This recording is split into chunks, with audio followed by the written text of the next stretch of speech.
Pukul 4 sore, satu persatu penghuni rumah sudah pulang, termasuk Mas Rafa yang datang untuk melihat putrinya. Seperti biasa, di depan suaminya, Mbak Cindy, si serigala betina, berubah menjadi kelinci yang manis dan mengemaskan. Seperti seorang ibu pada umumnya, dia menceritakan keseharian Citra yang sebenarnya tidak seperti kenyataan. Begitu banyak sandiwara. "Hei, sedang apa di sini?" Seorang pria baru saja sampai. Ia turun dari mobil lalu menghampiriku yang duduk di teras rumah. "Nunggu kamu," jawabku. Sekurat senyum tersungging di bibirnya. Kedua tangan itu menangkup pipiku, kemudian menjatuhkan kecupan di keningku. "Sekarang aku sudah pulang. Masuk yuk." Aku mengangguk. Lalu kami berjalan bergandengan ke dalam rumah. Mas Raffi menyapa kakaknya terlebih dahulu hingga akhirnya naik ke lantai 2. Sampai di kamar, Mas Raffi langsung menjatuhkan tubuhnya ke atas ranjang. "Mas, aku mau cerita," ujarku, seraya duduk di samping tubuhnya yang berbaring terlentang. "Nanti dulu, Yara, aku capek. Pengen istirahat sebentar," ucapnya dengan kedua mata terpejam. "Tapi, Mas, aku capek banget, sayang. Biarkan aku tidur 15 menit saja. Nanti kita akan bercerita, oke?" Mas Raffi hanya mengacungkan jari jempolnya. Matanya tetap terpejam hingga akhirnya suara dengkuran halus terdengar olehku. Aku tak lagi bicara. Suamiku memang benar-benar kelelahan. Karena Mas Raffi tidur, aku memutuskan untuk pergi ke bawah, mengobrol dengan Mama yang sedang menata bunga anggrek yang tadi dia bawa. "Mah, Mbak Cindy sama Citra kemana?" tanyaku pada Mama. "Keluar. Tadi Citra merengek, minta beli mainan sama papinya." Aku mengangguk-anggukkan kepala. Rasanya ingin sekali aku melaporkan kelakuan Mbak Cindy pada Mama. Namun, aku tidak punya bukti untuk itu. Takutnya Mama berpikir kalau aku memfitnah menantunya itu. "Ada yang ingin kamu ceritakan sama Mama? Kenapa diam saja?" tanya Mama, seraya melihatku yang hanya diam. "Ah, tidak ada, Mah. Bunganya bagus-bagus ya," ujarku mengalihkan pembicaraan. Mama pun menjelaskan, awal ia menyukai tanaman hias itu. Sudah 30 menit aku berada di luar rumah. Aku pun kembali masuk ke kamar untuk melihat suamiku. Ternyata Mas Raffi sudah bangun. Saat aku masuk, tangannya tengah memegang ponselku dan kemudian mengalihkan pandangan saat aku menghampirinya. "Kenapa, Mas? Kok liatin akunya kayak gitu?" ucapku merasa heran dengan mimik wajah Mas Raffi.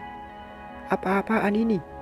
Gara-gara aku tidak mau mendengar ceritamu, kamu jadi berniat curhat sama pria lain?" Aku tertegun dengan pertanyaan suamiku. Buru-buru aku mengambil ponsel dari tangan Mas Raffi dan melihat apa yang membuat Mas Raffi marah padaku. "Mas, kamu mengecewakan, Rah," ujar Mas Raffi seraya bangkit dan masuk ke kamar mandi. Aku bergeming seraya terus membaca pesan yang masuk ke ponselku. "Raya, katanya mau ketemu, kapan? Aku siap jadi pendengar setiamu. Kalau ada apa-apa, hubungi aku saja. Aku siap datang kapan saja. Aku masih sangat menyayangimu, Rah."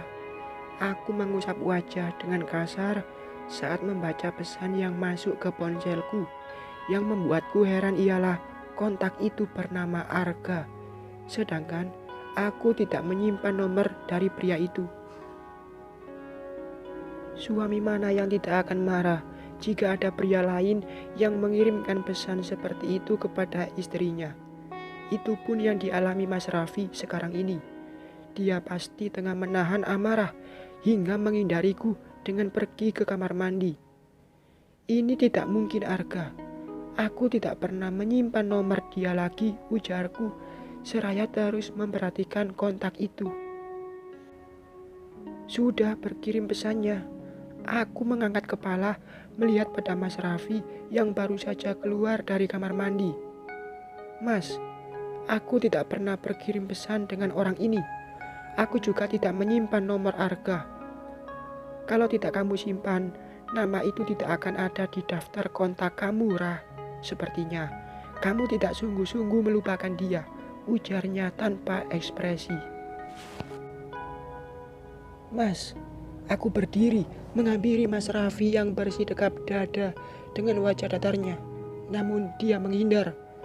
Mas Raffi bahkan menepis tanganku yang hendak memeluknya. Dia berjalan melewatiku dan duduk di sofa dengan pandangan lurus ke depan. Mas, kamu marah sama aku, tanyaku, seraya duduk di sampingnya. Apa aku harus tertawa terbahak mengetahui istriku berkirim pesan dengan pria lain? Bahkan dengan begitu percaya dirinya, dia mengatakan masih menyayangimu, Ra. Tapi aku tidak pernah membalas pesan dia, Mas. Aku pun tidak pernah menyimpan nomornya. Lalu siapa yang menyimpan kalau bukan kamu? Apa ada orang lain yang memegang ponselmu? Tidak kan? Itu barang pribadimu yang tidak pernah kau titipkan. Tidak mungkin nama itu ada di sana dengan sendirinya kalau tidak ada tangan yang mengetik dan menyimpannya. Sudahlah, aku lelah. Jangan menggangguku, pungkas Mas Raffi pergi ke tempat tidur. Ia menarik selimut, membungkus tubuhnya hingga batas leher. Aku hanya bisa diam melihat suamiku pergi begitu saja. Pikiranku sangat kacau. Aku memikirkan bagaimana bisa nomor dan nama itu ada di ponselku. Sedangkan sedari tadi aku tidak pernah meninggalkan ponsel sembarangan. Kecuali saat aku ketiduran di ruang makan, seruku menjentikkan jari. Ya, tadi aku tengah bermain ponsel dan aku ketiduran. Tapi siapa dalang di balik ini semua? Mbak Cindy atau Malika? Seperti orang gila, aku bicara sendiri, menerka-nerka apa yang terjadi. Saat aku ketiduran tadi, aku yakin pasti ada seseorang yang mengambil ponselku di saat aku sedang lengah. Kulirik suamiku, ia masih dalam posisi yang sama. Entahlah, dia benar-benar tidur atau hanya pura-pura tidur untuk meredam amarahnya. Aku keluar dari kamar tanpa membawa ponsel.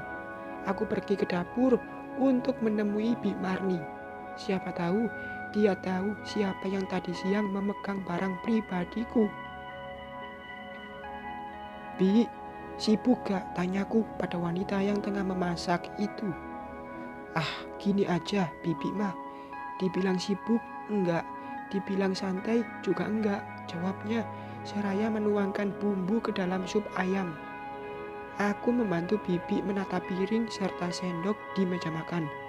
Tidak lupa, aku pun membawa beberapa lauk yang sudah Bibi masak. Bi, aku boleh nanya gak? Boleh Mbak, Mbak Raya mau nanya apa? Bibi balik bertanya.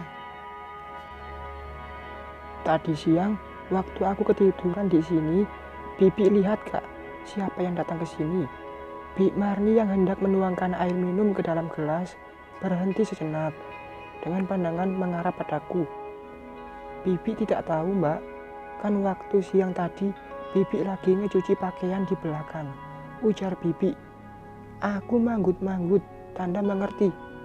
Sulit bagiku untuk menemukan pelakunya karena tidak ada bukti yang melihat kejadian siang tadi. Emangnya ada apa Mbak? Ah, tidak ada apa-apa. Kalau gitu, aku kamar dulu ya, Bi. Aku pun keluar dari sekitaran dapur dengan hati yang kecewa. Aku tidak menemukan pelaku yang sudah membuat Mas Raffi marah padaku. Bisa jadi dia memang sengaja ingin membuatku dan Mas Raffi bertengkar. Raya, mau kemana? Saat baru sampai tangga, Mama melihatku dan langsung bertanya. Kaki kanan yang sudah berada pada anak tangga, aku tarik kembali dan berdiri sejajar dengan Mama.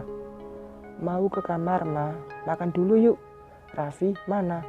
Ajakin makan sekalian ya. Iya, Ma. Ini Raya juga mau panggil Mas Raffi kok. Ya udah, Mama tunggu di meja makan, ya. Aku mengangguk, kemudian meneruskan langkahku yang sempat terhenti. Sampai di dalam kamar, Mas Raffi masih dalam posisi yang sama. Kali ini, sepertinya dia memang benar-benar tidur. Ingin membangunkannya pun terasa berat, karena dia yang sedang dalam keadaan marah. Mas, panggilku memberanikan diri. Mas, bangun, ditungguin Mama di meja makan. Ucapku lagi. Tidak ada jawaban, Mas Raffi hanya menggeliat, kemudian bergerak membelakangiku. Aku mengembuskan nafas kasar. Suamiku benar-benar sangat marah. Bahkan, dia pun tidak ingin melihatku meski hanya sekejap. Mas, maafin aku dong. Meskipun aku sebenarnya tidak tahu apa-apa, tapi maafin aku karena sudah membuat kamu kesal dan cemburu. Demi Allah, aku tidak tahu siapa yang menyimpan nomor itu di ponselku. Aku sungguh-sungguh tidak tahu, Mas. Mataku mulai berair. Aku tidak bisa didiamkan seperti ini, terlebih dengan kesalahan yang tidak aku perbuat. Mbak Raya, seseorang memanggilku dari luar. Aku mengusap kedua mata, lalu turun dari ranjang untuk membuka pintu. Mbak, Ibu sama Bapak nungguin Mbak sama Mas Raffi untuk makan bersama, ujar Bi Marni saat aku sudah membuka pintu.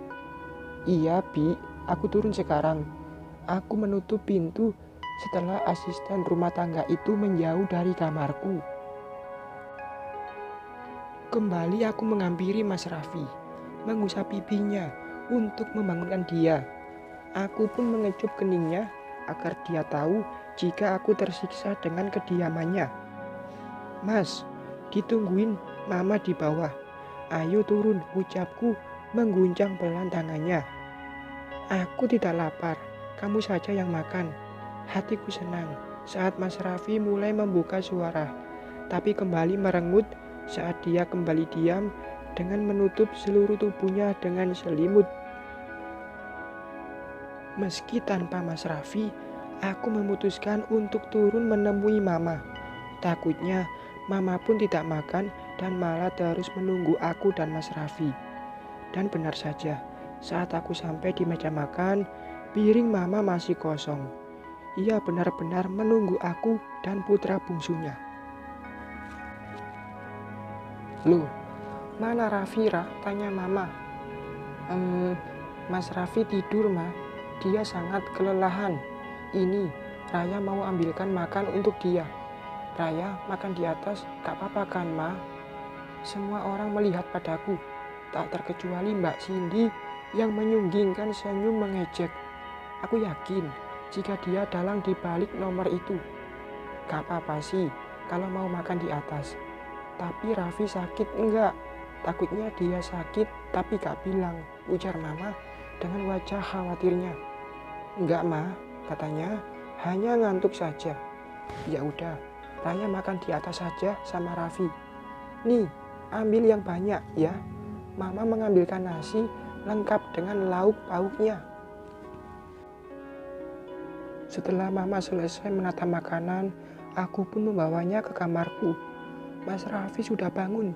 Dia duduk bersila di atas ranjang dengan laptop di pangkuannya. Mas, aku sudah bawakan makanan untuk kita. Kamu makan ya, aku suapin, ujarku seraya duduk di depannya. Mas Raffi hanya melihat sekilas, lalu kembali fokus pada layar laptopnya. Aku dianggurin tanpa disapa ataupun diberikan senyum manisnya. Aku mengarahkan sendok berisikan nasi dan sayur sup ke mulutnya. Namun, Mas Raffi hanya bergeming. Ia tidak menyambut suapanku seperti biasanya. Dia tetap fokus pada ponsel yang tiba-tiba berdering. Halo, Yu. Gimana? Aku hanya diam memperhatikan. Oh, gitu. Iya deh, Kamu atur sajalah. Sekarang aku lagi pusing, tidak bisa berpikir jernih, ujar Mas Raffi, seraya menempelkan ponsel ke telinga. Ia bangkit dari duduknya, lalu pergi ke balkon. Mas Raffi lebih memilih menerima telepon dari temannya dibandingkan menerima suapan dariku. Sungguh menyedihkan. Aku menyimpan nampan di atas meja. Aku duduk di lantai dengan dagu yang menempel pada meja. Jariku mengetuk-ngetuk gelas, menunggu Mas Raffi menyelesaikan panggilannya. Mas, mari makan, ucapku. Setelah Mas Raffi kembali masuk, ia bergeming, seraya menatapku tanpa berkedip. Aku jadi serba salah, diperhatikan dengan wajah yang datar. Aku mengalihkan pandangan, menghindari tatapan Mas Raffi. Rasanya aku ingin sekali memaki untuk melampiaskan rasaku ini, tapi pada siapa? Tidak ada yang bisa aku salahkan di sini. Aku adalah korban, sama seperti Mas Raffi. Sedangkan tersangka sebenarnya mungkin dia sedang tertawa sekarang ini. Mas, tidak mau makan denganku? Tanyaku lagi. Bukannya menjawab, Mas Raffi malah kembali duduk di atas ranjang. Untuk kesekian kali, aku mengembuskan nafas kasar. Kediaman Mas Raffi membuatku serba salah. Aku bangkit, berjalan dan berdiri di samping Mas Raffi yang tengah menatap layar laptop. Mas, mari kita bicara. Oke, aku ngaku salah. Ini kesalahanku. Aku yang salah di sini. Aku minta maaf, Mas. Tolong, jangan diamkan aku. Aku tidak bisa diginiin, Mas, ujarku dengan dada yang naik turun. Kesabaranku sudah habis. Lebih baik aku dimaki daripada didiamkan seperti ini. Ini sangat membingungkan. Aku tidak bisa mengambil sikap dengan cara Mas Raffi yang membisu. Bukannya membalas kemarahanku, Mas Raffi malah mengambil handset lalu menempelkannya pada kedua telinga. Kedua tanganku terkepal melihat sikap dingin Mas Raffi. Dengan menghentakkan kaki, aku kembali ke sofa dan mengambil gelas berisikan air, lalu menegaknya hingga tandas. Biarkan saja aku makan sendiri. Bodoh amat dengan dia, ujarku, seraya mengambil piring berisikan nasi. Suapan pertama lolos masuk ke dalam mulutku. Rasanya sangat hambar. Apalagi air mataku terus mengalir. Hatiku sakit didiamkan oleh suami sendiri. Sudah aku katakan, aku tidak tahu tentang nomor itu, tapi masih tidak percaya. Aku merajau dengan mulut penuh dengan nasi. Sesekali tanganku mengusap air mata yang sudah mengalir sungai.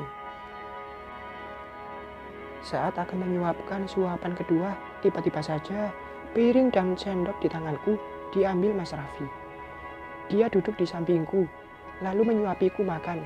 Bukan hanya padaku, tapi dia pun melakukan hal yang sama pada dirinya sendiri. Namun masih dalam kebisuan.